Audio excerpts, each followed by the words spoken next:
Bonsoir à tous, bienvenue aux rencontres des savoir-faire. C'est la dernière en ce qui concerne Charles-Emmanuel sur la matière mise à nu, mais nous continuerons l'année prochaine. Donc pour Charles-Emmanuel, on le retrouvera en novembre. En tout cas, ravi de vous retrouver par cette belle température pour parler de plantes qui nous permettent de vivre dans des savoir-faire assez immémoriaux, qui est le rosier notamment. Pas le rosier, l'osier, pardon. Voilà, donc je cède la parole tout de suite à Charles-Emmanuel et on se retrouve à la fin pour les questions. Très bonne soirée à tous. Merci beaucoup Marc. Bonsoir à toutes et tous. Très heureux de vous retrouver pour cette dernière table ronde, pour ma part la matière mise à nu, qui va concerner donc ce soir des matériaux biosourcés. Donc pour continuer un peu sur ce sujet que j'ai traité depuis les dernières tables rondes sur le biosourcé, le géosourcé. On va parler ce soir de ressources d'origine végétale. Donc on va parler du rotin et non pas de l'osier. Et donc Michel va nous expliquer en quoi c'est différent. Et on va également parler du libère de Robinier. Donc c'est une partie, un matériau que je ne connaissais pas, que Séverine va nous présenter. Et je vous présente tout de suite mes invités. Donc j'accueille Michel Thomé, bonsoir. Donc Michel, tu es... Bonsoir, enchantée.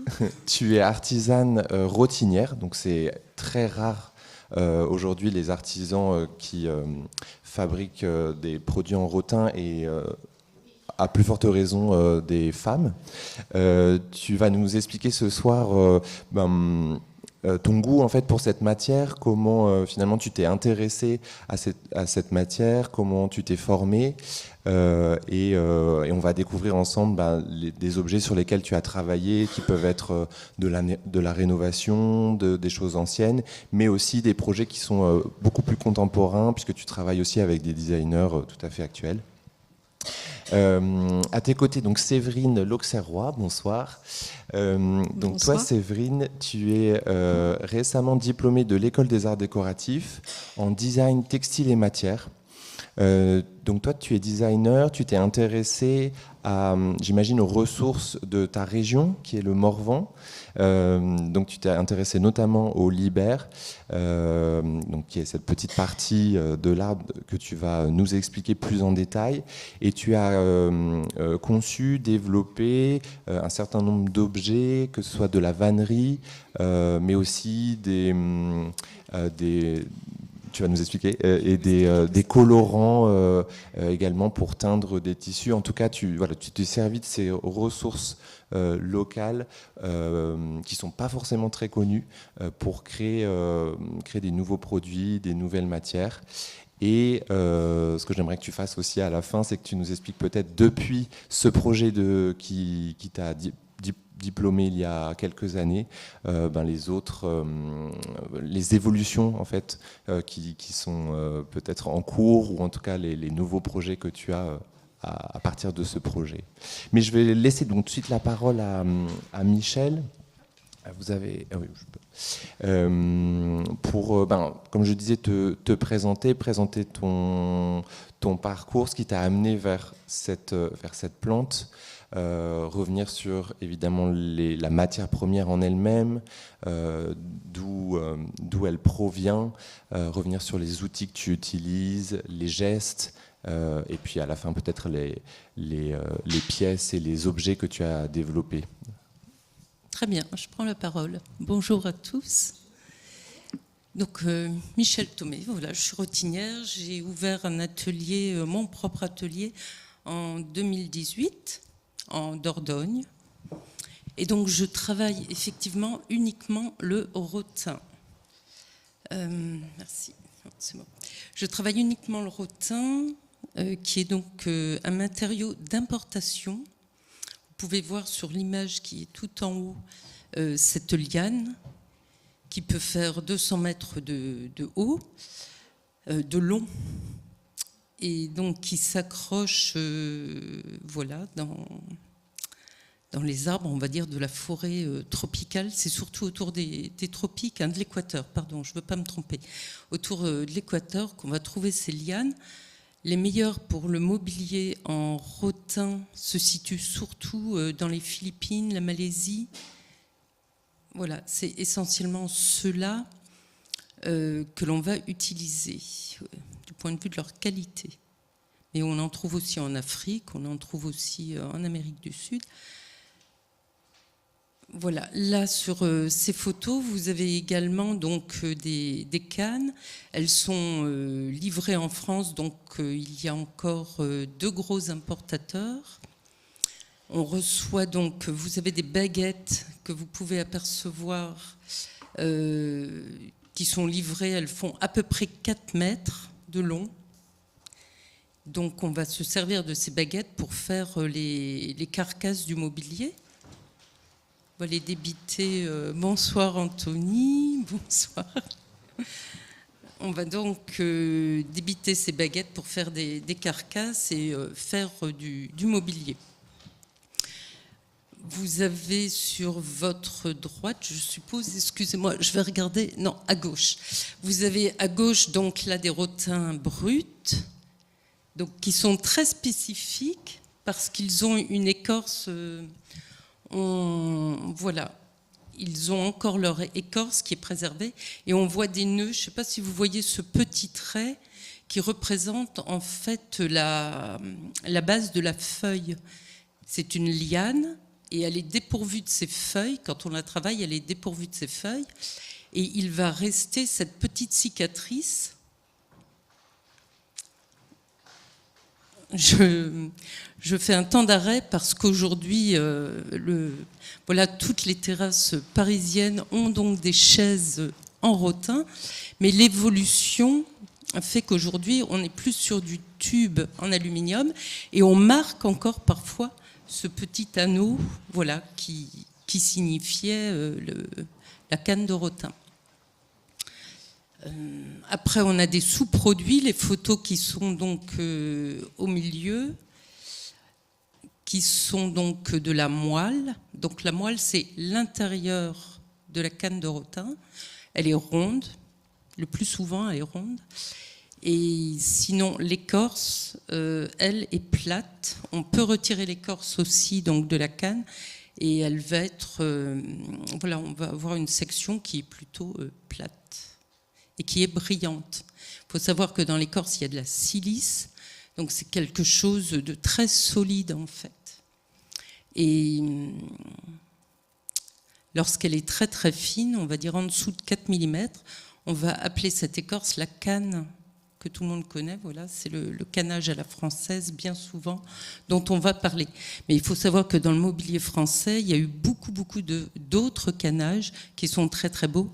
Et voilà, à Paris, en fait, toutes les belles chaises que vous voyez sont... voilà, oui, si tu veux. Alors il faut faire attention, je vous ai fait un petit fagot, voilà, de rotin. Il y a...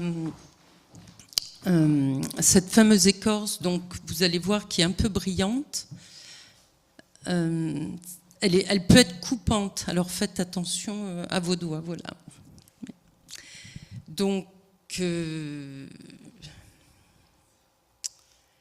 là, on va passer aux outils. De l'osier, excusez-moi, oui, je suis peut-être allée un peu vite. Donc, oui, la liane de rotin est donc un matériau d'importation. En France, on va beaucoup se servir de l'osier, qui lui, en fait, est du saule, c'est l'arbre, le saule. Et en fait, vous avez une baguette pour le différencier. La liane de rotin, vous allez avoir une forme de tube, si vous voulez, qui va être assez linéaire. Alors que la baguette d'osier, la baguette d'osier, elle va être plutôt conique. Comme c'est une branche, je perds ma voix. Comme c'est une branche, on va partir d'une section et aller vers une pointe.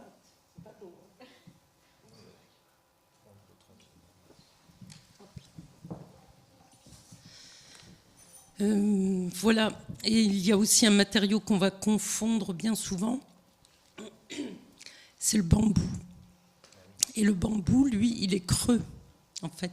Vous allez avoir le même nœud que sur le rota, mais il est creux. Et c'est une herbe, en fait. Donc voilà, c'est vraiment des végétaux très différents les uns des autres. Bon, pour ma part, donc c'est le rotin. Et là, je vous présente des machines que j'ai à l'atelier. Donc il y a une machine qui sert à cintrer, à redresser le rotin. Je vous ai dit donc que c'est une liane qui pousse dans la forêt. Et en fait, la canne nous arrive comme elle pousse, c'est-à-dire elle est tordue. Donc, une des premières tâches à faire, en fait, c'est de la redresser pour avoir un mobilier qui soit d'équerre, on va dire. Voilà. Bon, ça, c'est vraiment une particularité du rotin. Pour redresser ces cannes, vous avez la photo du milieu, voilà, où j'utilise un outil qui est un peu ancestral. C'est un arlequin. Et donc, il convient de chauffer la baguette de rotin et de venir presser pour la redresser. D'accord. Donc là, vous avez, oui, une petite vidéo où effectivement, on voit ce geste très spécifique. Donc, ça se fait à la flamme. Voilà, et on va aller chercher à redresser au maximum la baguette.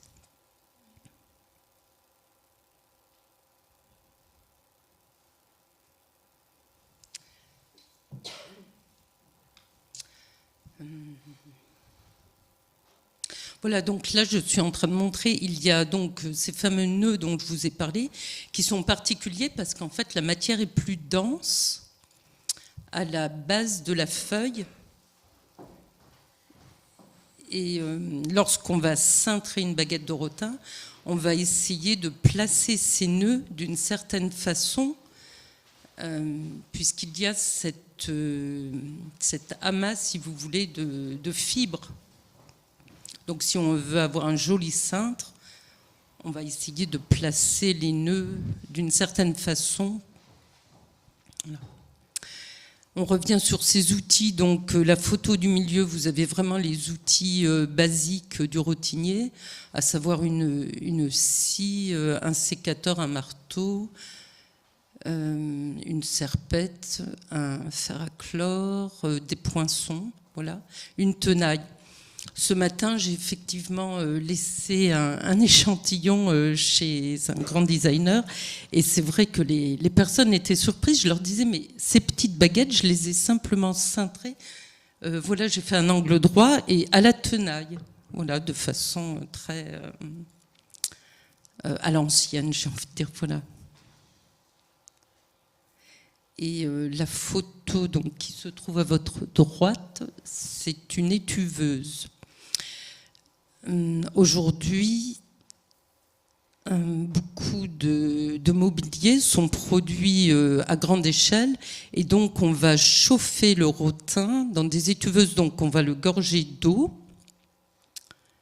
de vapeur, voilà. J'essaye d'être plus précise, excusez-moi. Hein. Si ce n'est pas compréhensible, vous pouvez me dire. Donc voilà, on va transformer l'eau en vapeur. Et donc le rotin va se gorger d'eau et va être très très souple. On arrive à faire des nœuds, littéralement. C'est extraordinaire comme matière. Voilà. Donc on utilise les étuveuses pour faire en général de la série. Et on va placer les baguettes, bien souvent, voilà, sur des gabarits et laisser sécher la baguette de rotin.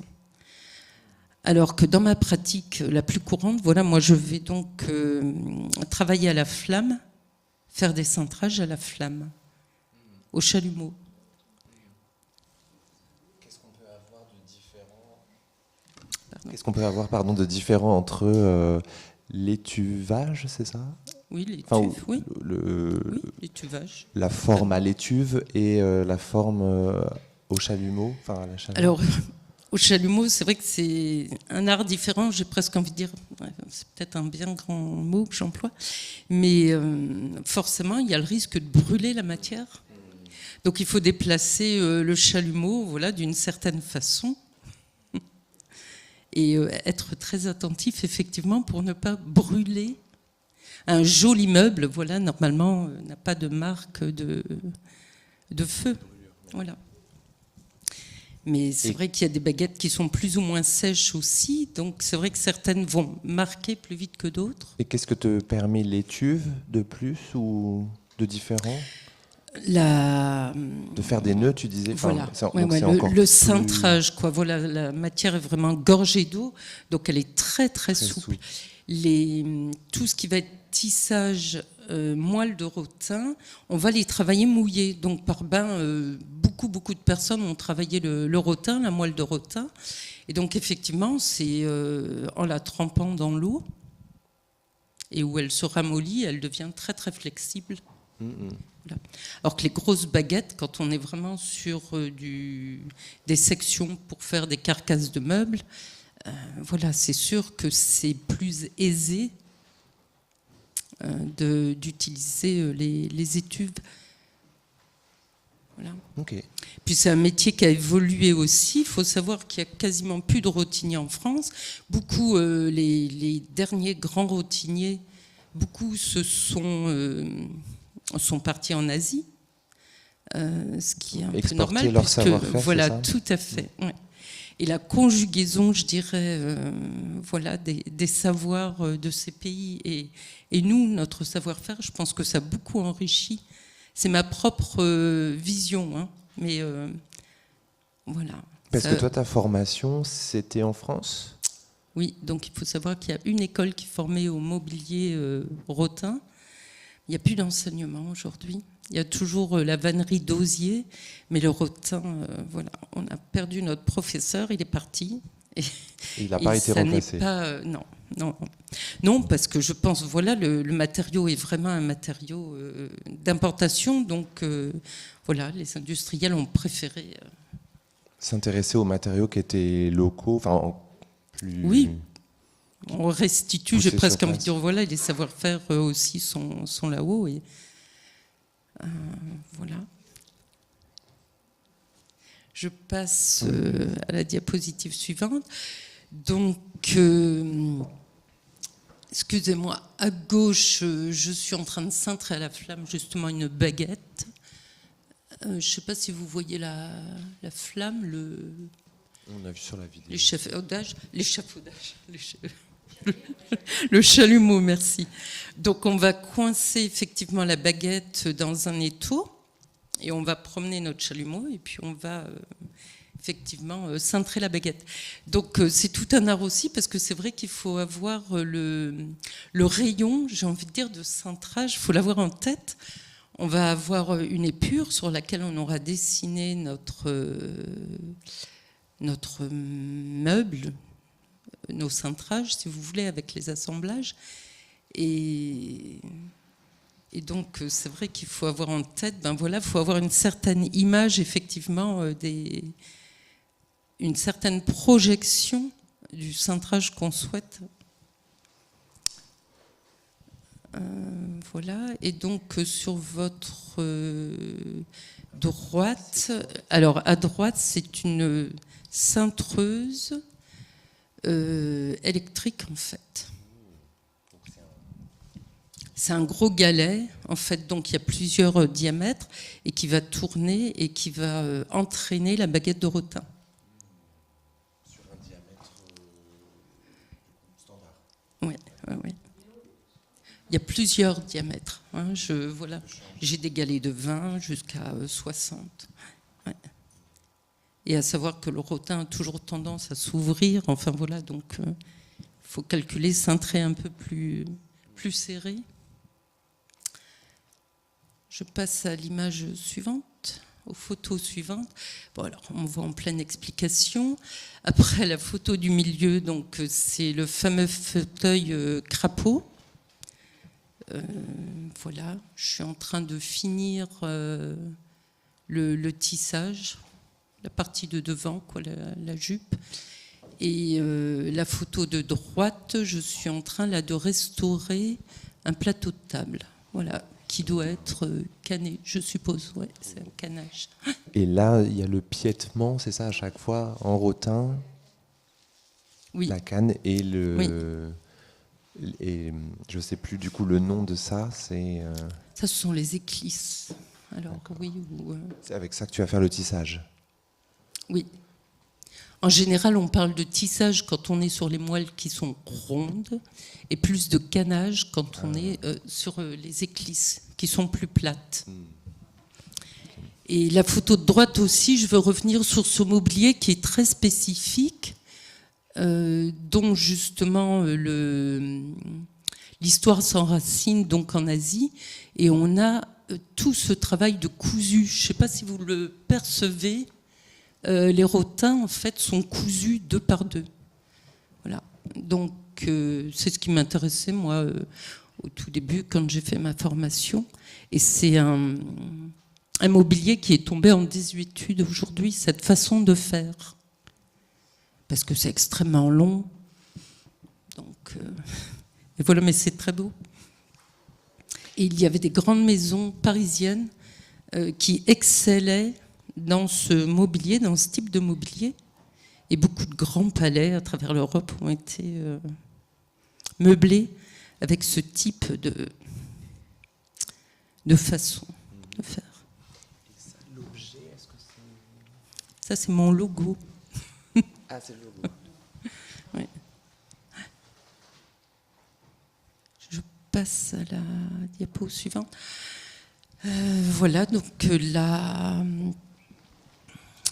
Le dessin que vous avez à votre gauche, tout en haut, représente justement cette façon donc, qui s'appelle le cousu. Après, au milieu, vous avez un magnifique dessin à la plume réalisé donc, par des rotiniers dans les années avant-guerre, avant la Deuxième Guerre mondiale, je vais dire. Magnifique travail, voilà. Un enseignement aussi, vous qui êtes sensible à l'art. Moi, je sais que ça me transporte de voir ces dessins. Voilà. Après, on a donc sur la droite un médaillon qui est fait. Donc là aussi, c'est de la dentelle et c'est ce qui me plaît aussi beaucoup dans ce métier. C'est qu'en fait, il y a un aspect masculin. Parce qu'effectivement, quand on va cintrer le rotin, il va falloir de la force.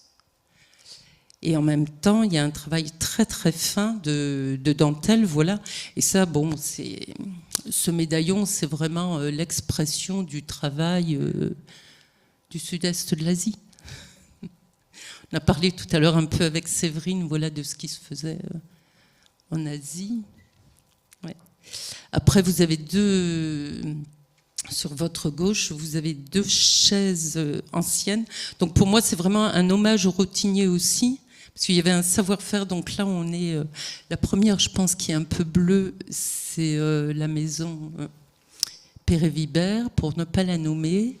Et donc on doit être sur une chaise. Je ne sais pas si vous observez ce travail justement de tant de couleurs que de façon de canage. Et celle qui est à côté est très très particulière aussi, beaucoup plus ancienne, avec un canage à la française. Mais oui. Comment on lui donne sa couleur? Alors, c'est très beau quand ça se patine naturellement. Maintenant, dans les années 1980, dans ces années-là, on est passé, donc on a enlevé l'écorce du rotin et on a donc des cannes, dites souvent cannes des Philippines, et elles acceptent la teinture.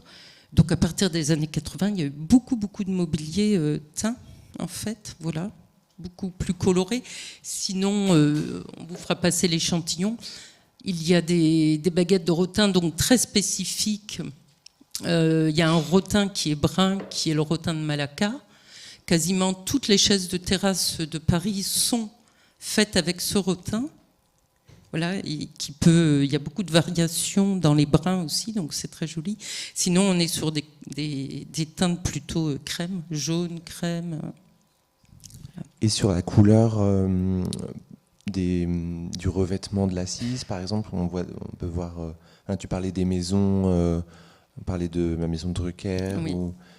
Là, c'est une autre technique, j'imagine, pour teindre.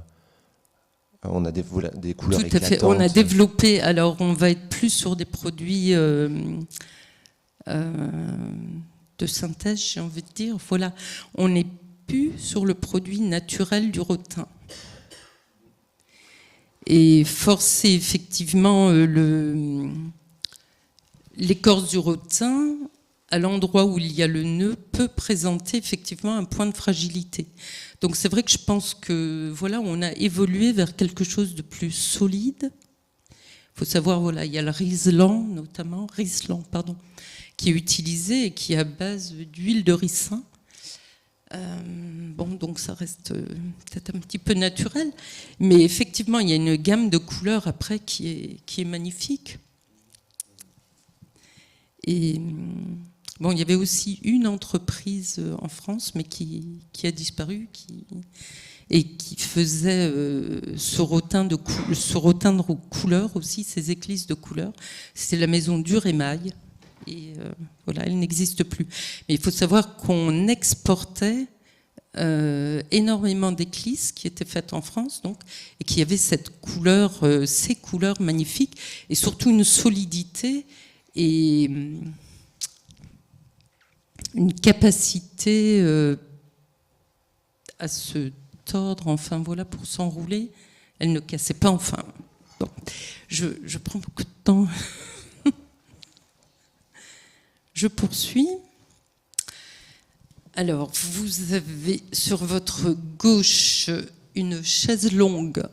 Alors, l'histoire du rotin aussi, voilà, ça démarre, on va dire, à peu près au XVIIe, avec des cannes, vraiment la canne sur laquelle on s'appuie. Puis ça évolue. À l'époque des paquebots, voilà, on a créé beaucoup de chaises longues aussi, ou de mobilier, pour meubler ces magnifiques paquebots. Il y avait une résistance particulière, par exemple. Enfin, c'était des mobiliers d'extérieur, donc. D'extérieur, il faut savoir que le rotin est quand même très sensible aux UV, enfin à la pluie, et donc il vaut mieux qu'il soit à l'intérieur. Donc c'était plutôt les jardins d'hiver. Et sur les paquebots, je pense que ça devait être abrité, je suppose. Mais il faut savoir qu'après la Première Guerre mondiale, le rotin s'est vraiment démocratisé. Et cette chaise longue, alors ici, l'assise est d'un tenant, mais après la Première Guerre mondiale, donc, elle est rentrée quasiment dans tous les foyers, avec le repose-pied qui se replie en dessous. Je pense que vous voyez de laquelle je veux parler. Et voilà, parce qu'il fallait que les gens se reposent. Donc, voilà l'évolution. Là, il y a celle-ci qui est plus une chaise longue de paquebot. Après, il faut savoir qu'il y avait des rotiniers dans toutes les régions de France. Donc, les chaises qui sont au milieu, c'est un rotinier bordelais. Et la chaise qui est à votre droite, je pense que ça peut être du Perry-Vibert aussi. Mais c'est toujours pareil, vous retrouvez ce travail très, très spécifique en haut. Il y a beaucoup de décoration. Voilà. Je passe à la prochaine. Du mobilier qu'on va reconnaître.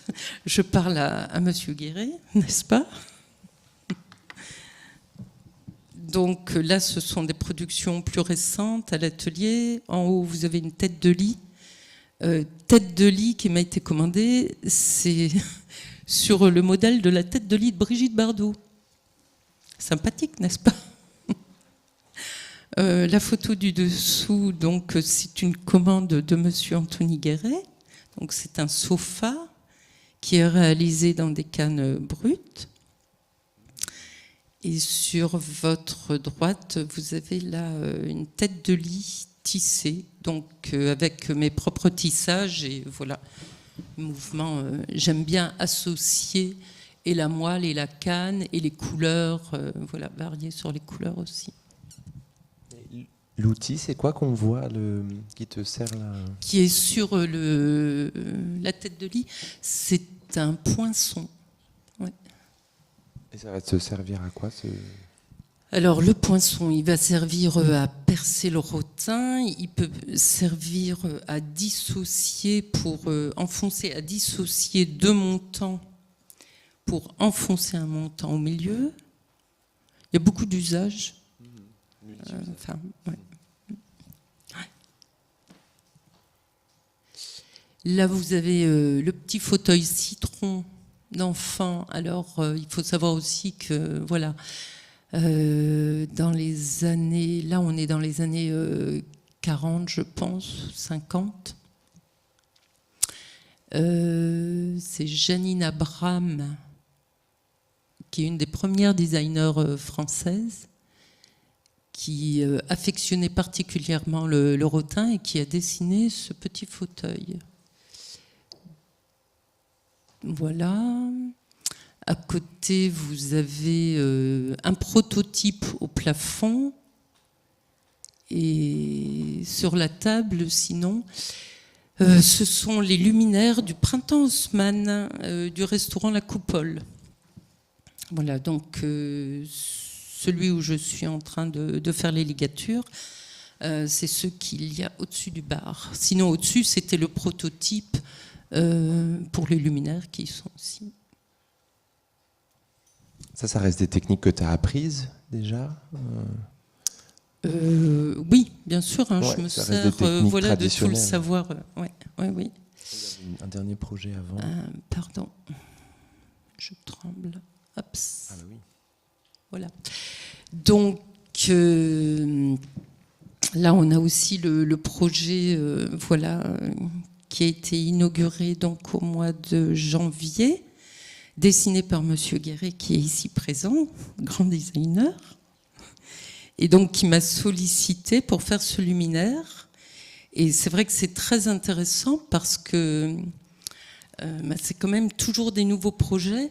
Et là, c'était quand même un peu complexe de réaliser la carcasse donc, de l'abat-jour. Et c'est vrai que je suis passée donc, voilà, par l'imprimerie 3D, l'imprimante 3D. J'ai sollicité voilà, une personne qui... Et donc l'impression 3D, en quoi elle t'a aidé à faire ensuite ton travail? Donc ensuite tu as assemblé le rotin. En quoi ça t'a aidé là de faire ce... Alors de gabarit, il me fallait un gabarit pour pouvoir respecter les dimensions, pour pouvoir respecter donc l'objet vraiment dans sa façon. En un premier temps, là, vous avez c'est une toute petite échelle, en fait. Voilà. Donc, c'était pour pouvoir me projeter et m'assurer de la façon. Et en un second temps, on a reproduit donc ce modèle miniature en taille réelle, voilà, sur lequel j'ai posé les baguettes pour pouvoir les assembler et rester voilà, fidèle au projet. Et après, vous avez la baguette cintrée, voilà, qui présentait aussi quelques complexités, puisqu'il faut quand même passer un fil électrique dedans. Donc, c'est important aussi de réfléchir à ça. Alors que c'est plein. Alors que c'est plein, oui. Bon. Il y a des façons, bien sûr, d'évider. Ouais. Et voilà, cette diapositive, là, vous avez un travail plus personnel, donc de tableau. Voilà, je fais un peu de peinture aussi, donc c'est un réel plaisir de travailler le rotin en couleur. Alors, il faut savoir que je m'adresse voilà, on est au Gobelin, je m'adresse à Aubusson pour avoir des teintures. Je fais teindre des rotins voilà, à la manufacture, pas la manufacture, à Aubusson, tout simplement, la teinturière d'Aubusson. Et ce qui me permet d'avoir de très belles couleurs et personnelles, quoi, aussi.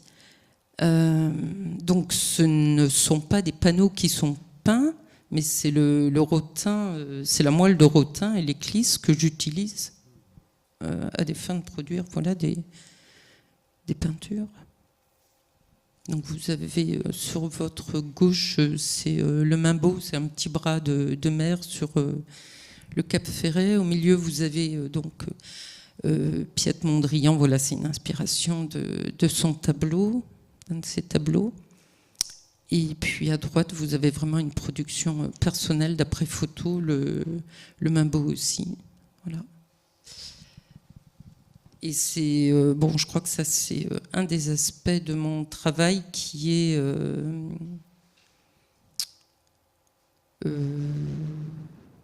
reconnu aujourd'hui, voilà. Et ça fait évoluer aussi. C'est important d'évoluer aussi dans l'utilisation du matériau. Comme c'est mon matériau, voilà, je vais un peu plus loin peut-être que le simple mobilier. Et est-ce que tu connais d'autres personnes qui le font ou pas encore? Je pense pas, non. Pour le moment, bon. c'est... De toute façon, c'est unique. mon expression personnelle, j'ai envie de dire. Donc, Oui, je non, défie d'aller chercher les mêmes brins, les mêmes couleurs et de les placer. Oui. Voilà, c'est comme un Non, tableau. je parlais donc. de faire un tableau Ouais. avec des brins de rotin. rotin. Je me demandais si tu avais déjà vu... Non. Non, pas... non. Bah, bravo. Je dirais, aujourd'hui, on utilise beaucoup l'osier avec les couleurs aussi. Il y a beaucoup de jeux quand même de mouvements où on va chercher du mouvement, mais non, là c'est particulier. Voilà. Non, mais c'est très beau. Bah, merci beaucoup pour toute cette présentation. Merci de votre attention. Si vous...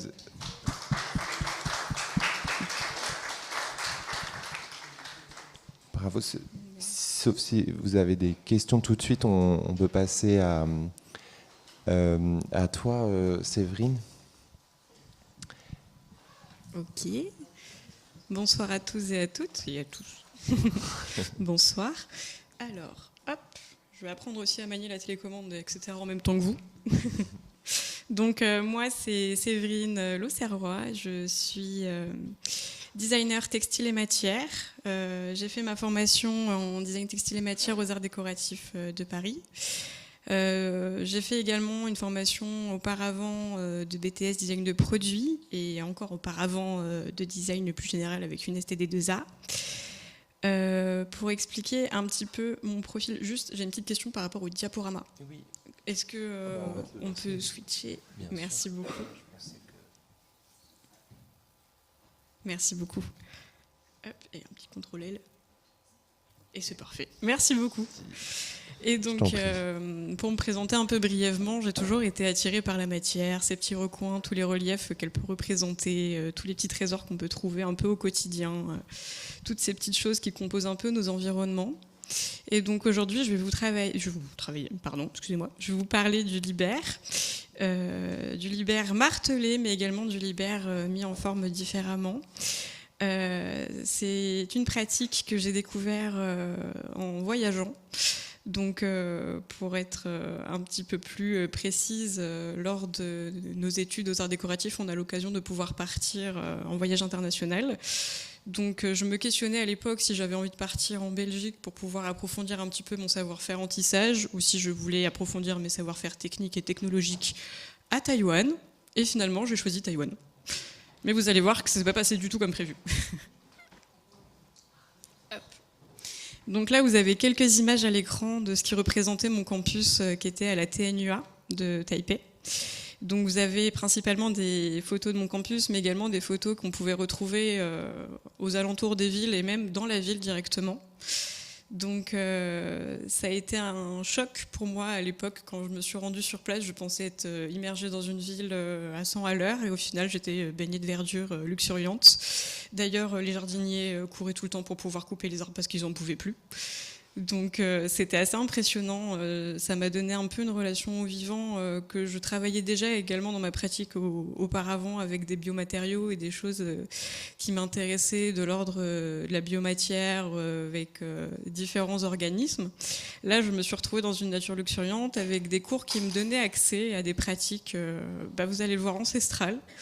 Donc je vais vous parler aujourd'hui d'abord du barclof, aussi appelé tapa, que j'ai travaillé sur place. Donc ça, c'est une essence d'arbre que vous allez avoir juste sur votre gauche, qui est un Broussounettia papyrifera, un mûrier à papier, plus clairement, qu'on retrouvait donc dans notre campus. Donc il faut savoir qu'à la TNUA, on a un cours qui est mené sur la matière et qu'on peut directement aller prélever dans notre campus certaines essences. Donc là, le but de cet exercice était de se balader à travers le campus pour trouver une essence d'arbre, qui était donc celui-ci, afin de le couper en petits morceaux et de se le partager avec la classe. Donc c'était déjà quelque chose d'assez impressionnant pour moi de me dire que j'étais à l'autre bout du monde et qu'on coupait des arbres pour pouvoir en faire quelque chose. Et donc en fait, ce qui s'est passé, c'est qu'on a coupé cet arbre, on se l'est réparti en morceaux, on l'a fait rouillir le temps de quelques heures, puisque c'est assez rapide là-bas du fait du climat tropical, pour ensuite venir commencer à le marteler. Donc en fait, le tapa, ça vient de kapa, c'est quelque chose qu'on retrouve principalement en Polynésie, et ça veut dire écorce et taper. Donc on tape l'écorce. Plus précisément, en fait, c'est pas vraiment l'écorce qu'on vient taper parce qu'on peut l'enlever et c'est plutôt la fibre qui se trouve en dessous qui est le libère. Et donc, comme vous allez le voir sur la troisième photo, lorsqu'on commence à marteler notre bout de bois, on peut l'enlever telle une chaussette qu'on peut enlever d'un tronc d'arbre. Et au fur et à mesure qu'on le martèle, on peut donc l'enlever très facilement et venir l'écarter au fur et à mesure. Ce qui crée un matériau. Je m'embête à aller là, mais oui, je l'ai zappé, pardon, je l'avais oublié, je vous avais prévenu. Et donc du coup, on a cette matière qui vient se distordre et qui vient justement, au fur et à mesure, grappiller de l'espace, et donc on peut en faire des étoffes. Donc ça, c'est un premier essai, clairement c'est pas le plus victorieux, mais en tout cas, c'est pour dire qu'après quelques heures de martèlement, on peut avoir une sorte de entre-deux, entre tissu et papier. Une matière qui vient s'étendre et qui vient nous donner cette aspérité. Alors, une fois que le libère est martelé, il a une sorte de souplesse et à la fois de rigidité, donc il nous met vraiment entre deux mondes, donc celui du papier, comme je vous le disais tout à l'heure, et celui du tissu. Il est assez souple, mais en même temps un petit peu rigide. Et selon l'essence d'arbre qu'on va travailler, il va pouvoir y avoir un aspect plus ou moins régulier, plus ou moins rêche, plus ou moins souple. Et ce qui est assez intéressant aussi, c'est que quand on le met dans l'eau, il reprend sa forme de tissu. Puisqu'en réalité, le libère est le tissu de l'arbre dans lequel circule la sève élaborée. Donc, comme vous pouvez le voir à l'écran, c'est une matière qu'il est possible de venir teindre avec certaines plantes, puisque en parallèle des cours que j'avais sur place à la TNUA, on avait également des cours d'exploration du campus où on pouvait sélectionner certaines plantes pour pouvoir en faire de l'encre et moi de la teinture parce que je suis en design textile et matière. Donc du coup, je me suis amusée à découvrir un petit peu les essences locales. Je me complique la vie encore. Donc brièvement, un petit peu pour vous parler de cette pratique du barclof. À travers le monde, ça ressemblait, je dis ressemblait parce que maintenant ça ressemble un peu moins à ça. À travers le monde, c'est une pratique qui est plutôt équatoriale. Donc c'est là où on va voir la ligne qui est donc au milieu du planisphère. C'est quelque chose qui était donc relativement pratiqué dans l'Asie du Sud-Est. Donc moi qui voulais avoir un apprentissage technologique, je me suis retrouvée avec une technique plus ancienne que le tissage encore. Donc c'est une technique qui a été datée à peu près du néolithique, donc il y a environ 10 000 ans. Cette technique, donc en fait, se retrouve pas uniquement en Asie du Sud-Est, qui s'est développée ensuite pour aller vers la Polynésie, puisque le tapa, lui, est principalement fabriqué en Polynésie. Et il est aussi fabriqué donc dans différents pays à travers le monde et avec des arbres différents, mais qui font toujours partie de la classe des Moraceae. Donc des arbres qui sont relativement fibreux et qui donnent une fibre assez importante pour pouvoir être travaillés.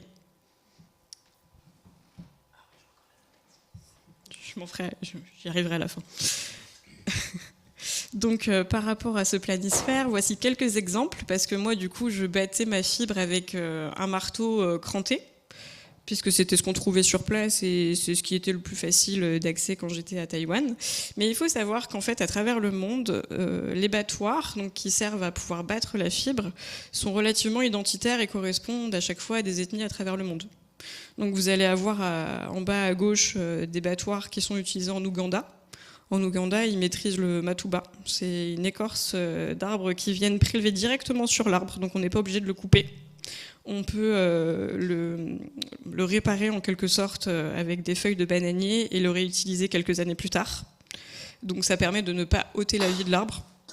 On a aussi des battoirs que vous allez voir au-dessus qui proviennent d'Indonésie, ainsi que d'autres battoirs et résidus à travers le monde. Et vous allez avoir également à droite des battoirs qui viennent plutôt de Polynésie, de Polynésie globalement. Mais ce qui est intéressant aussi, c'est que dans ce planisphère, il y a beaucoup de choses qui se produisent au niveau de l'équateur, mais on s'est rendu compte aussi qu'il y avait des traces de battoirs en Ukraine. Donc ça voudrait dire que nous aussi, à l'époque, en Europe, nous aurions pu aussi pratiquer cette technique, juste elle a été oubliée à travers le temps, puisque c'est quelque chose d'organique.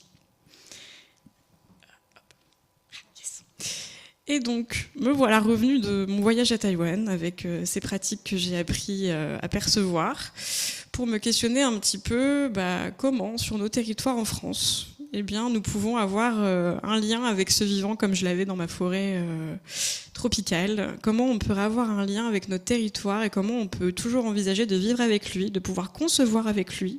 Comment on peut justement fabriquer à ses côtés et non pas contre lui tout le temps. Et puis, comment on peut soutenir aussi également les sols. Et donc, pour exemple, j'ai pris le Morvan, puisque je suis en partie originaire de la Bourgogne. Et j'ai passé une partie de ma vie à ces frontières et à l'intérieur de ce territoire, qui est un territoire assez particulier, puisque dans le Morvan, il y a énormément d'arbres qui ont servi pendant des années à chauffer la capitale, pendant 300 ans, ce qui fait que les forêts morvandaises sont en difficulté actuellement et ça en fait un terrain assez propice et plutôt singulier pour pouvoir y faire de la recherche tout en le préservant, ce territoire. Et donc maintenant actuellement en Morvan on a 53% de feuillus alors que c'était 100% de la population d'arbres à l'époque et 47% de pins avec une souffrance territoriale assez particulière. Hop. Et donc, pour vous expliquer un petit peu ma manière de procéder, je me suis posé un petit peu la question de comment rompre avec cette idée de standardisation textile qui est abondante actuellement. Petit rappel, il y a 82 tonnes de textiles qui sont produites à travers le monde, ce qui correspond à peu près à un camion poubelle déchargé toutes les secondes. Donc moi, mon but à travers donc là, ce projet que je vais vous présenter, c'était de pouvoir réfléchir à comment on peut essayer de ralentir notre production pour pouvoir se resituer sur notre environnement, notre territoire rural d'ailleurs aussi, parce que lui aussi est source de fibres et de couleurs, et comment on peut interagir avec celui-ci. Donc sur votre gauche, vous allez avoir une carte que j'ai représentée en voyageant à travers le Morvan, avec différentes petites légendes qui montrent les endroits où j'ai pu rencontrer des spécialistes locaux, des habitants, ainsi que des lieux culturels qui m'ont également bien aidé pour le projet que j'ai constitué pour mon projet de diplôme, ainsi que les endroits où j'ai pu collecter directement à même le territoire différentes essences, dont le libère de Robinier et de Tilleul, dont je vais vous parler juste là. Alors, là, vous allez avoir à gauche un schéma pour vous représenter ce qu'est le libère, ce dont je vous parle depuis tout à l'heure. C'est la partie qui est noire un petit peu plus foncée. C'est cette partie-là, en fait, qu'on va venir marteler ou prélever selon l'usage qu'on a envie d'en faire. Selon les saisons, le libère va être plus ou moins dur, plus ou moins rigide, puisqu'il se raffermit au printemps du fait qu'il y ait des montées de sève, et puis il est encore accessible à l'automne, mais un peu plus sec. Donc en fonction de l'usage qu'on veut en faire, quand on vit avec ces essences, on comprend un peu mieux comment elles fonctionnent. Donc moi, j'ai voulu orienter mon regard plutôt sur deux essences principalement, donc le tilleul et le robinier. Le tilleul parce qu'il est abondant et souvent coupé par les communes parce qu'il fait énormément de rejets, et le robinier puisqu'il est invasif et que tout le monde n'en peut plus, donc il se fait couper très souvent. Et ce qui m'arrangeait bien moi pour pouvoir faire des essais avec cette essence d'arbre. Le robinier, pour ceux qui ne savent pas, c'est l'acacia. Mais en fait, ce n'est pas l'acacia, c'est du robinier, parce que l'acacia c'est qu'en Afrique. Enfin, en tout cas dans les pays du Sud. Voilà. Et c'est le robinier. Oui, on mange la fleur de robinier et pas celle de l'acacia. Et bien justement, j'ai posé la question à un expert bois sur place qui m'a répondu que ce serait relativement biblique, puisqu'apparemment dans la Bible on évoque l'acacia et le seul arbre qui ressemblait à cet arbre en Europe, c'était le robinier. Du coup on a fait une confusion et on l'a appelé acacia tout le long de notre vie. Mais effectivement, si on parle dans le Morvan à un agriculteur, il va nous dire que ses piquets sont en bois d'acacia. Bon, c'est du robinier, mais on parle du même arbre. Voilà. Donc là, c'est un libère de tilleul que je me suis amusée donc à marteler avec la même technique que j'avais apprise à Taïwan. Je me suis rendu compte qu'il lui fallait énormément plus de rouissage que les quelques heures qu'il nous fallait sur le territoire taïwanais. Donc, c'est-à-dire qu'il faut le faire rouir pendant presque une semaine pour le faire bouillir ensuite. Je me suis retrouvée donc avec un tilleul qui était, lui... Tu peux juste redire le terme rouir? Ah oui, pardon, excusez-moi. Le rouissage, c'est ce qui permet de pouvoir travailler une fibre végétale. C'est-à-dire qu'on va venir immerger notre bois qui a encore son écorce ou encore son libère dans de l'eau pendant quelques temps afin que les bactéries et petits organismes qui sont dans l'eau puissent grignoter la partie consommable et qui nous laisse à la fin que la fibre. C'est bon. Et donc du coup, une fois que j'ai fait ça et une fois que j'ai fait bouillir mon tilleul qui était extrêmement résistant, je me suis rendu compte que déjà dans ce qui me permettait de faire bouillir ma fibre, donc je les mettais dans une casserole principalement en inox pour éviter tout contact. Je voulais pas me retrouver avec quelque chose qui puisse contaminer par du fer ou autre. Je me suis rendu compte que la sève pouvait s'oxyder et donner de la couleur. Et en parlant justement avec le même expert bois dont je parlais tout à l'heure, eh bien, il m'a fait comprendre, ce monsieur qui s'appelle Patrick Georges, et que je remercie encore puisqu'il m'a aiguillé énormément pendant ce projet, que la sève du tilleul était gorgée en amidon, donc riche en sucre, et qui pouvait être très pertinent pour faire autre chose par la suite. Donc je vous en reparlerai après. Mais si vous voulez un échantillon, voici un échantillon de tilleul martelé. Je veux bien, s'il te plaît. Alors c'est un petit peu fragile, mais vous pouvez quand même, si vous voulez, le manipuler dans le sens de sa hauteur. Voilà. Et donc, comme je n'avais pas pu ramener mon marteau de Taïwan, j'ai dû m'en concevoir un, et j'en ai conçu aussi d'autres pour pouvoir faire office de poinçon, et de pouvoir au fur et à mesure aussi marteler mes fibres. Donc j'ai dû aussi recréer mes outils parce que je ne les avais pas sur place. J'ai perdu la zapette, pardon. Donc, par rapport au processus du tilleul, c'est ce que je vous disais sur l'image en haut à gauche, c'est quand je l'ai fait donc bouillir. J'ai pu mettre aussi des tissus que j'ai sourcés sur le territoire avec pour voir s'ils prenaient de la couleur. Et bonne nouvelle, oui. Et ce qui m'a permis aussi de pouvoir en faire des encres d'impression textile. Donc, à partir de mon tilleul, je pouvais obtenir à la fois de la fibre, mais à la fois de la couleur et une encre imprimable avec d'autres recettes organiques inspirées du territoire et qui pouvaient nous permettre de générer des recettes riches en sucre. Là, ce sera le processus qui se concernera le tilleul, et je crois qu'il y a les petites vidéos, il me semble, quelque part. Merci beaucoup. Mais la zapette, par contre, je ne sais plus où elle est. Donc, par rapport au robinier, lui, il est un petit peu plus sympathique que le tilleul, puisque ce robinier-ci, quand on le récolte au printemps, quand il est coupé par les mairies au printemps et qu'on peut le récolter aisément, eh bien, il peut être manipulé donc, de la sorte comme la vidéo que vous allez voir à l'écran.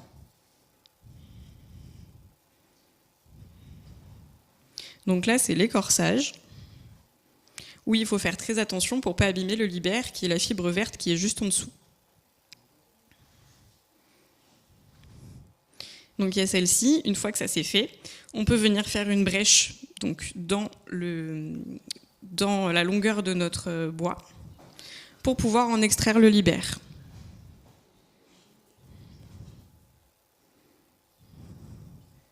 Donc c'est un matériau qui est relativement persistant, il est un peu rigide, donc il faut faire un petit peu attention quand on l'enlève quand même s'il semble souple. Là, il y a encore toute la sève, il est encore imbibé, donc il est plutôt simple à travailler, mais parfois il peut être beaucoup plus rêche. Et donc en fait on l'enlève comme une enveloppe de quelque chose qui met complètement à nu. Donc pour cette thématique de la matière à nu, c'est complètement le cas pour ces morceaux de bois. Donc une fois qu'ils sont prélevés, merci beaucoup Charles-Emmanuel, merci. Une fois qu'ils sont prélevés, ils ressemblent à ce que vous voyez donc sur votre droite comme des pots d'arbres qu'on est venu retirer de notre tronc. Donc pour travailler le robinier, j'ai procédé par plusieurs étapes. J'ai déjà commencé par le marteler. Donc ça va ressembler à ces choses-ci. Hop. Est-ce que ça te dérange ? Merci beaucoup. Hop. Les études ici, ils veulent répartir. Merci beaucoup. Donc ça, c'est le robinier qui est martelé, donc il sera un petit peu différent que le tilleul que vous avez en main. Il va être, lui, un petit peu plus rugueux, il va être un petit peu plus fin dans sa matière. Et j'en ai profité également de travailler ce robinier avec ces débris pour en valoriser la totalité, pour pouvoir en faire un tissage. Donc, c'est ce qu'on va voir peut-être juste après.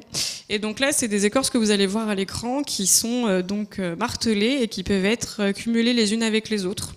De la même manière, un petit peu que dont procèdent les populations du Pacifique, du sud du Pacifique, on peut venir les assembler les unes avec les autres. Elles peuvent se maintenir dès lors où on les remouille. Par contre, elles se séparent.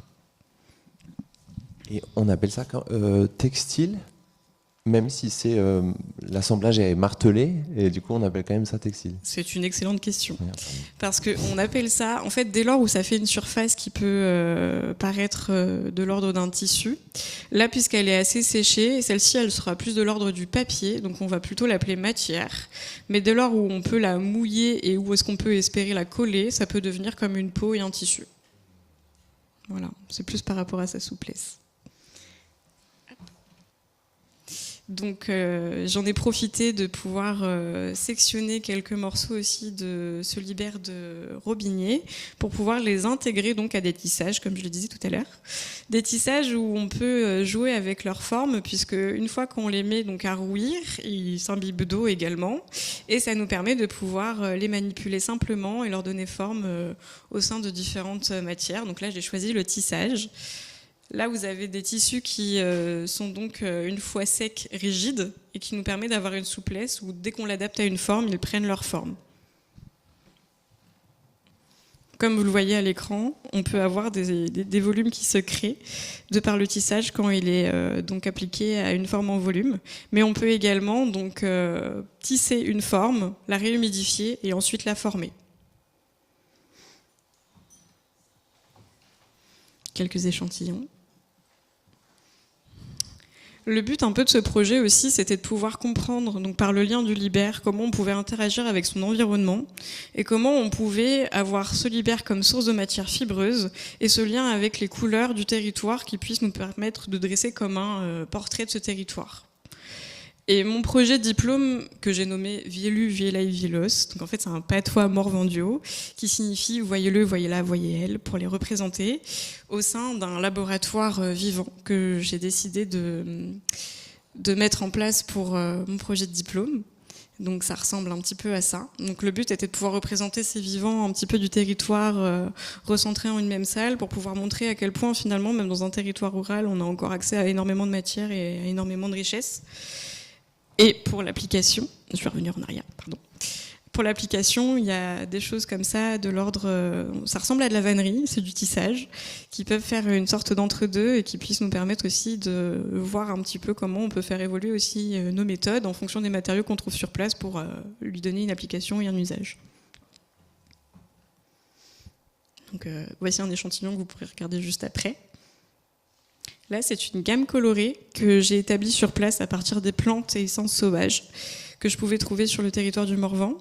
Donc cet échantillon, d'ailleurs, en fait partie, puisqu'il est issu de la noix de Galles ainsi que d'une réaction au fer que j'ai pu faire en atelier, mais qui me permettait d'avoir ces mélanges de substances en laboratoire pour pouvoir lui donner cette couleur avec des méthodes de rouissage et des recherches qui ont duré pendant quelques temps. Ensuite, la gamme colorée qui est dressée juste ici, elle est intéressante aussi de mon point de vue, puisque ça montre aussi que dans un territoire rural, on peut trouver quand même une belle variété de couleurs et avec des choses qu'on ne s'attendait pas forcément à voir, puisque par exemple, on a trouvé une sorte de bleu, chose qui normalement est issue uniquement à partir du pastel ou de l'indigo. C'est extrêmement difficile à avoir comme couleur, et finalement, le millepertuis, selon certains pH qu'on peut essayer d'y trouver, peuvent aussi donner ce genre de couleurs, c'est assez impressionnant. Aussi, pour information, le territoire du Morvan a une terre acide à l'origine, donc difficilement cultivable. C'est même assez étonnant en fait qu'on puisse y trouver une telle variété végétale. Et donc ça permet aussi d'avoir des composants chimiques symbiotiques sauvages assez intéressants, puisqu'on n'aurait pas forcément parié dessus. Pour un petit peu clôturer ce projet, mon but était de pouvoir valoriser la sève du tilleul, donc que vous manipulez juste ici, sur une impression textile. Donc de voir si par impression textile on pouvait faire l'étude du slip. Je ne sais pas si vous connaissez cela, mais c'est une étude dont j'ai parlé avec le biologiste mycologue du Muséum d'histoire naturelle Marc-André Sellos. Sur la fin d'une conférence, j'ai pu lui poser quelques questions. Et il m'a demandé de me rapprocher de l'étude du slip, qui est une étude sérieuse, qui permet donc de pouvoir enterrer un tissu à quelques centimètres du sol et voir sur combien de temps il pouvait se faire digérer par les sols. Donc j'ai appliqué ce processus d'impression par de l'amidon issu de la pomme de terre, ainsi que de l'amidon qui était source de tilleul et source de couleur sur un tissu qui provenait du territoire. Et j'ai fait mes expériences pour voir sous combien de temps ça pouvait être digéré par les sols. Et donc c'est un premier échantillon que vous allez voir tout au fond à gauche de la photo, qui est un petit peu rosé. Celui-ci, il est imprégné de tilleul. En fait, je suis venue l'enterrer à 10 cm du sol sous conseil de ce professionnel. Au bout de 2 semaines, il avait légèrement moisi, puisque j'ai fait plusieurs tests. Au bout d'1 mois, c'est une chips, comme vous pouvez voir à l'écran, avec certains micro-organismes qui ont imprégné le territoire de ce tissu. Et au bout de 2 mois, il n'y a plus rien. Donc ça a été complètement digéré par les sols et le pari a été un peu relevé. Donc pour répondre aussi à ma problématique globale qui était comment on peut regagner une autosuffisance locale où on peut produire de la fibre, l'utiliser et la rendre à la terre sans aucun problème. Oh, wow, merci beaucoup.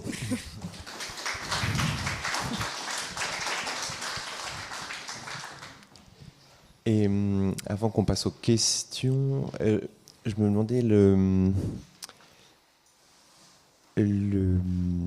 dernier projet dont tu parles, c'est quelque chose que tu as fait pour le diplôme ou que tu continues à faire? Enfin, c'est quoi l'actualité de ton projet? L'actualité projet, eh bien ça c'est un projet que j'ai mené effectivement pour mon diplôme où j'ai essayé d'être le plus je veux pas dire la plus éthique possible par rapport à ce projet que je voulais mener.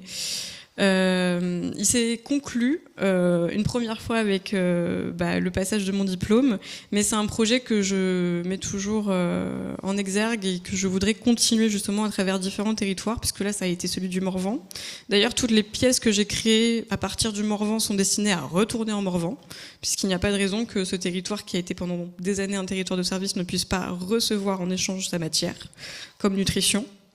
Et le but après, c'est de pouvoir aussi donc arpenter un peu les territoires pour pouvoir refaire une sorte de carte identitaire de ce territoire-là avec les matières qu'on peut y trouver, pour refaire un portrait et voir un petit peu comment on peut avoir source de fibres et source de couleurs pour faire justement en interne un projet textile. Donc sans forcément t'arrêter au Liber. Voilà, et donc sans forcément m'arrêter au Liber, en fait le Liber a été plutôt le vecteur qui m'a permis de comprendre comment je pouvais arpenter mon environnement, comment je pouvais prélever, puisque aussi c'est assez violent de se dire que j'ai été mise vraiment au fait accompli à Taïwan où je devais couper un arbre, je ne pensais pas faire ça un jour. Et en fait, quand on est intégré dans un processus qu'on appelle incarné, où on est vraiment dans le processus en cours, on se rend compte de ce qu'on fait, on se conscientise, eh bien c'est ce phénomène de production que je cherche à nouveau, puisqu'on a réellement une conscience et quelque chose de l'ordre, je ne sais pas si vous connaissez Suzanne Husky, avec ses ouvrages castors, où elle se met justement à la place des castors pour pouvoir remettre mettre en place les barrages qui permettaient de filtrer l'eau, et ben là, le but est un petit peu de se remettre dans son territoire pour pouvoir réinteragir avec celui-ci pour son bénéfice. Donc un travail plutôt orienté artistique, Alors ou plutôt, de manifeste en tout cas. Plutôt, je pourrais peut-être pas dire artistique ni manifeste, mais peut-être plus de l'ordre de la conception de matière pour montrer que peut-être dans tel territoire, on va avoir tel usage d'une matière qui a été fabriquée et qu'après elle pourra retourner à ce territoire. Donc relocaliser un petit peu nos matières à travers les territoires de la France, ruraux, même urbains, plutôt avoir ce côté-là, je pense. Très bien. Merci. On va peut-être passer aux questions et j'invite Michel à nous retrouver. Ah oui, il y a une question là. Oui. Merci beaucoup, mesdames, pour votre présentation. Une question qui est peut-être Merci. plus pour Séverine. Je voulais vous demander, est-ce qu'il y a des points de comparaison avec ces techniques de martelage, de rouissage, du libère, du robinier ou du tilleul, avec les techniques sur les fibres végétales, du lin, de la jute, du chanvre et de l'aramie, enfin toutes les techniques, tout ce qu'on fait actuellement. Merci pour votre question. Merci. Et effectivement, il y a un lien puisque ces matières dont vous parlez, comme le lin, le chanvre, on vient les prélever, on vient les faire rouir. Oui, C'est pour ça que souvent on les voit à travers les champs, ils sont jamais en fait prélevés tout de suite. Ils restent au sol pendant quelques semaines et puis ensuite ils sont récoltés puisqu'ils ont donc gardé. C'est aussi le libère aussi. Eh bien non, mais enfin c'est c'est quelque chose. Alors là vous mettez un doute effectivement, mais c'est ce qui va s'en rapprocher également puisque c'est la fibre qu'on recherche. D'accord. Ouais. Donc c'est ce côté fibreux qui va rester et c'est celui-ci qu'on va venir travailler. Merci. Et en parallèle, merci pour votre question. Et en parallèle d'ailleurs, avec le chanvre, le tilleul était autrefois utilisé pour faire du cordage. Donc finalement, il y a un fort lien entre les deux. C'est que juste, il y en a un qui a du bois en son sein et pas l'autre. Merci beaucoup. Merci. Merci à vous. Petite question, c'est bon ? Oui. Le lien entre l'Ibère et les papyrus, parce que j'ai l'impression qu'il y a quand même des points communs en termes de rouissage. Alors, le papyrus, c'est un entremêlement mais c'est aussi à un moment donné un aplatissement d'une fibre. Est-ce qu'il y a eu des choses à faire ou pas ? Alors, sur le papyrus, je ne vais pas vous mentir que je ne suis pas très calée, mais je sais qu'il y a quand même une question de rouissage, quelque chose d'assez similaire. Mais en fait, pour vous expliquer aussi globalement, à l'époque, on formait donc le tapa qui était étoffe de l'homme, étoffe des dieux, quelque chose qui était extrêmement privilégié et important. On en a fait par la suite un usage bureaucratique et c'est devenu aussi le papier washi, puisque ce qu'on utilise en Asie du Sud-Est avec le mûrier à papier, c'est également ce qui est utilisé pour faire le papier japonais qu'on connaît si bien. Donc c'est source de fibres un petit peu de la même manière et effectivement après il y a eu des dérives, donc plus de l'ordre du papier pour stocker des informations et les partager. Ce qui fait qu'il y a un lien, il y a quelque chose de commun, mais que ça a dérivé vers d'autres branches par la suite. Voilà. Je ne sais pas si j'ai répondu. Merci.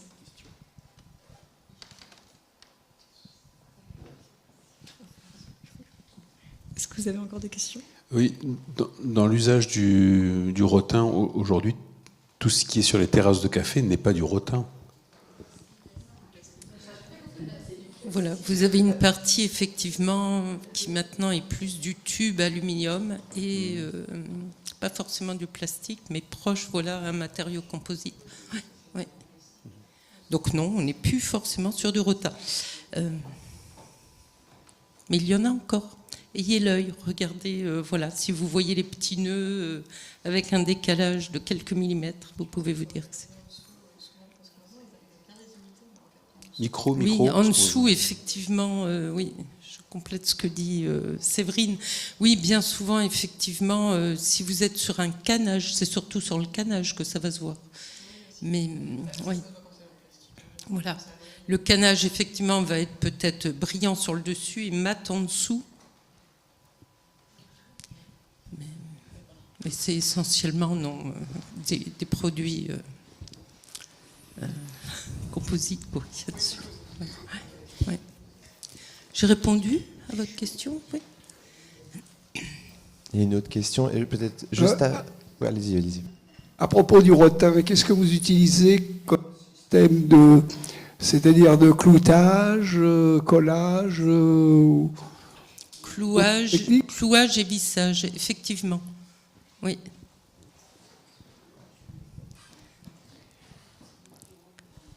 Michel, s'il y avait des étudiants là, ou d'autres personnes qui étaient devenues passionnées par le rotin, grâce à toute l'histoire que tu as donnée, aujourd'hui, si j'ai bien compris, on peut plus se former. Tu te donnerais quoi comme conseil pour... Oui, aller voilà, essayer de trouver les derniers rotiniers. Vraiment, oui. Toi, tu fais pas de formation, par exemple? Pas encore? Non, pas actuellement. Pas actuellement. Voilà. J'ai besoin, moi aussi, de m'exprimer. Et c'est vrai que ça demande du temps et de la disponibilité.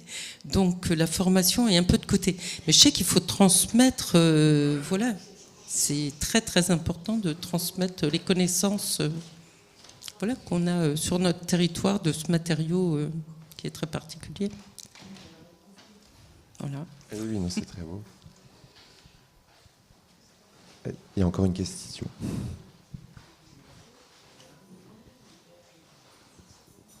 Bonjour, moi j'aurais une question plus sur l'aspect étuvage. Je me demandais comment ça fonctionnait. Est-ce que c'est vous qui avez cette étuve? Et un peu plus concrètement, comment l'étuvage fonctionne? Donc effectivement, c'est une étuve que j'ai créée moi-même avec une marmite, tout simplement. Hein, voilà, il y a un tuyau qui passe dans le tube et lors du passage, ça arrive en vapeur d'eau, quoi. En fait, c'est une décolleuse à papier peint que j'ai utilisée. Voilà. Donc deux professionnels et la marmite donc monte en température et voilà, on a de la vapeur qui arrive dans le tuyau dans lequel on peut disposer les baguettes de rotin. Ça, c'est une partie de votre question. Et la deuxième question, excusez-moi, oui, donc... c'était comment était faite cette étuve et comment elle fonctionnait aussi concrètement à l'intérieur, en fait. Donc voilà, c'est simplement un tuyau qui est gorgé de vapeur chaude. Et vous le laissez combien de temps, le rotin? Ça va dépendre des sections. C'est plus par rapport à la section du rotin. Ouais. Mais je vais dire oui, ça peut être de la demi-heure. C'est assez rapide pour se gorger. Si elle est bien fermée, si elle est bien hermétique, oui. Une demi-heure, si on est sur du 30 de section. En une demi-heure, il est gorgé. Et c'est des étuves qui sont utilisées aussi pour d'autres matériaux végétaux, comme l'osier, le rotin, tout ça. Enfin, les choses sont applicables à d'autres matériaux ou c'est vraiment une étuve spécifique pour votre matériau? Je pense que c'est aussi utilisé effectivement pour le châtaignier. Il y a eu il y a beaucoup de châtaigniers en Limousin et beaucoup de mobilier qui sont faits, donc voilà, les carcasses sont en châtaignier. C'est aussi un métier qui disparaît. Hein. Les dernières personnes que je connaissais qui faisaient du mobilier en châtaignier ont arrêté aussi. Voilà. C'est vrai qu'on est sur la fin de quelque chose, il me semble. Mais, pardon. Voilà, donc oui, je suis sûre que le châtaignier, c'est par étuve. Donc je sais qu'il y a aussi le noisetier qui était utilisé pour les carcasses. C'est essentiellement ces deux bois qu'on a sur notre territoire, voilà, que je connais au niveau du cintrage. Voilà. Merci. Je vous en prie. Bonsoir. J'ai été étonné tout à l'heure quand vous avez parlé du rotin qui servait à faire des chaises longues qui étaient à bord des transatlantiques. Parce que malgré tout, et vous disiez que le rotin était très sensible à l'humidité. Alors que là, on se trouve dans un univers qui est par essence humide, soumis à des intempéries. On voit au moins dans l'imaginaire cinématographique les chaises longues qui sont sur les ponts, les bateaux qui prennent des tonnes de flotte sur le coin du nez, et pourtant, c'est là. Tout à fait, c'est une bonne question, effectivement. Je n'ai pas de recul ou de... Voilà. je n'ai pas rencontré de personnes qui ont navigué sur ces bateaux pour pouvoir me parler de l'état des chaises longues. Mais, pardon ? La plupart du temps, sur les ponts des bateaux, c'est des chaises en teck qui sont à l'extérieur et les chaises qui sont en rotin sont peut-être plus à l'intérieur, des ambiances véranda et tout ça. Mais je pense qu'elles n'étaient pas tout le temps à l'extérieur parce que c'est pas possible pour le rotin. Oui. Par contre, normalement, on disait bien, voilà. Voilà, hein, les chaises longues en oui, teck. 900 plutôt. Ouais.